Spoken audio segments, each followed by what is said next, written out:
नमस्कार, good morning. स्वागत है आपका रिपब्लिक भारत में। और गुड मॉर्निंग भारत में तमाम वो बड़ी खबरें आपको बताते हैं जिन पर पूरे दिन हमारी नजर रहने वाली है। और वो बड़ी खबरें क्या है वो हम आपको बता देते हैं, क्योंकि लगातार पीएम नरेंद्र मोदी एक के बाद एक दौरे कर रहे हैं।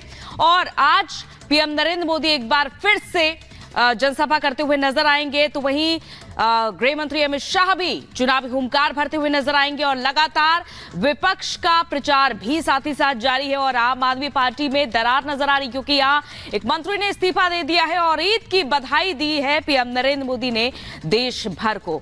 तो पीएम नरेंद्र मोदी आज अलग अलग जगह जाएंगे जहां पर वो प्रचार प्रसार करेंगे।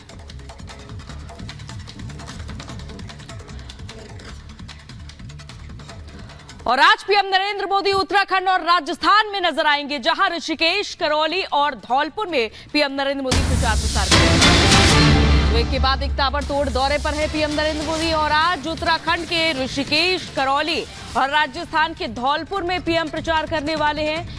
और ये देखा जा रहा है कि लगातार 400 पार का जो मिशन तय किया है बीजेपी ने, उसे पीएम नरेंद्र मोदी आगे बढ़ाने की पूरी कोशिश में जुटे हुए हैं। और इसी कड़ी में यूपी, राजस्थान और अब उत्तराखंड में भी पीएम नरेंद्र मोदी सियासी वार भी करेंगे और साथ ही साथ चुनावी जनसभा भी करेंगे और बड़ा संदेश देंगे। उत्तराखंड में किए गए कामकाज को भी गिनाएंगे, अपनी पिछली यात्राओं को भी गिनाते हुए नजर आ सकते हैं। तो पीएम नरेंद्र मोदी और यहां से उत्तराखंड से अब विपक्ष को ललकारते हुए नजर आएंगे। और विपक्ष पर लगातार पीएम नरेंद्र मोदी प्रहार करते हुए नजर आ रहे हैं, कभी परिवारवाद पर तो कभी मैनिफेस्टो को लेकर के पीएम नरेंद्र मोदी ने कई बड़े यहां पर वार किए हैं। और अब ये देखना होगा कि उत्तराखंड की भूमि से पीएम नरेंद्र मोदी क्या कुछ बड़ी बातें कहते हैं। तो लगातार एक के बाद एक पीएम नरेंद्र मोदी जहां ये देश को यकीन दिला रहे हैं कि अब की बार 400 पार जब बीजेपी करेगी, तो यहां पर यह भी देखा जा रहा है कि विजय संकल्प के जरिए तूफानी प्रचार में जुटे हुए हैं पीएम नरेंद्र मोदी। चेन्नई में उन्होंने जोरदार प्रचार प्रसार किया, जबलपुर में मेगा रोड शो किया मध्य प्रदेश में, और वहीं गाजियाबाद में भी रोड शो किया, वहीं पलक्कड़ में भी उन्होंने रोड शो किया है। तो एक के बाद एक रोड शो और चुनाव प्रचार में जुटे हुए हैं।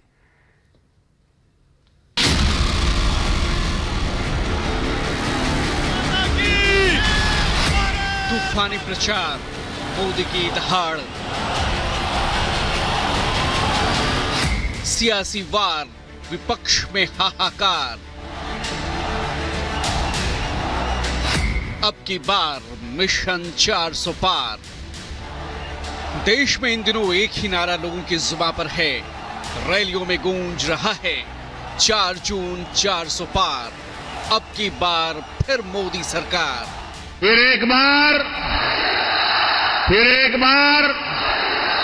4 जून 4 जून 4 जून। पीएम मोदी ने अपने लिए और अपनी पार्टी के लिए 400 पार का लक्ष्य तय कर रखा है। लक्ष्य को साधने के लिए बीजेपी के दिग्गज मैदान में कमर कस चुके हैं। उत्तर से दक्षिण तक सियासी समीकरण को साधते हुए सियासी तीर चलाए जा रहे हैं। उत्तर में बीजेपी तो पहले से मजबूत है, अब नजरें दक्षिण के कांग्रेस और विपक्ष के दुर्ग को भेदने और चमत्कारिक जीत हासिल करने पर है।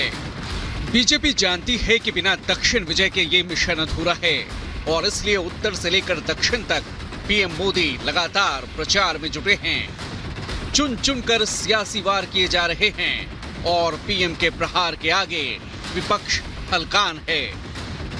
एक गरीब का बेटा जैसे ही देश का प्रधानमंत्री बन गया, इन्हें लोकतंत्र और संविधान खतरे में दिखाई देने लगा। गरीब के इस बेटे पर ये लोग चाहे जितना हमला करें, मोदी देश की जनता की सेवा के संकल्प से पीछे नहीं हटेगा। आज पीएम मोदी एक बार फिर उत्तराखंड और राजस्थान में चुनाव प्रचार करेंगे। पीएम मोदी आज ऋषिकेश में दोपहर 12 बजे मेगा रैली करेंगे। एक रैली से 3 सीटें साधने की कोशिश होगी। हरिद्वार, पौड़ी गढ़वाल और टिहरी सीट पर पीएम मोदी की इस रैली का असर होना है। 23 विधानसभा क्षेत्रों से हजारों कार्यकर्ता पीएम मोदी की रैली में पहुंचेंगे। उत्तराखंड के बाद पीएम मोदी प्रचार के लिए राजस्थान का दौरा करेंगे। राजस्थान के करौली धौलपुर में पीएम मोदी की आज विजय शंखनाद रैली है। पीएम मोदी ने भ्रष्टाचार, परिवारवाद, नीति और नियत को लेकर विपक्ष पर लगातार प्रहार किए हैं। कल ही पीएम मोदी ने लोकतंत्र खतरे में पड़ने की विपक्ष की दलील पर करारा प्रहार किया और विपक्ष की वैचारिक शून्यता पर सवाल उठाए। ये झूठ भी फैला रहे हैं कि मोदी तीसरी बार सरकार में आया तो लोकतंत्र और संविधान खतरे में पड़ जाएगा। इमरजेंसी के दौरान क्या लोकतंत्र खतरे में नहीं पड़ा था? पूरब से पश्चिम तक, उत्तर से दक्षिण तक अगर इन लोगों के परिवार का, सरकार का एक प्रकार से कब्जा था, चारों तरफ वही नजर आ रहे थे, क्या उस समय लोकतंत्र खतरे में नहीं पड़ता था? पीएम मोदी अपनी रैलियों में विकसित भारत की बात कर रहे हैं। देश को 2047 तक विकसित भारत बनाने के लिए जनता से जीत का आशीर्वाद मांग रहे हैं। तो वहीं विपक्ष तुष्टीकरण, जातिवाद की सियासत में अपना अस्तित्व बचाए रखने की संजीवनी तलाश रहा है। कांग्रेस के घोषणा पत्र पर पीएम ने क्या कहा था, जरा एक बार वो भी सुन लीजिए। कांग्रेस ने जो अपना घोषणा पत्र जारी किया है, उसमें भी मुस्लिम लीग के विचारों की छाप है। कांग्रेस ने घोषणा पत्र नहीं, तुष्टीकरण पत्र जारी किया है। इस बीच पीएम मोदी ने न्यूज वीक पत्रिका को दिए इंटरव्यू में अपने सरकार के कामकाज और ट्रैक रिकॉर्ड पर बात की।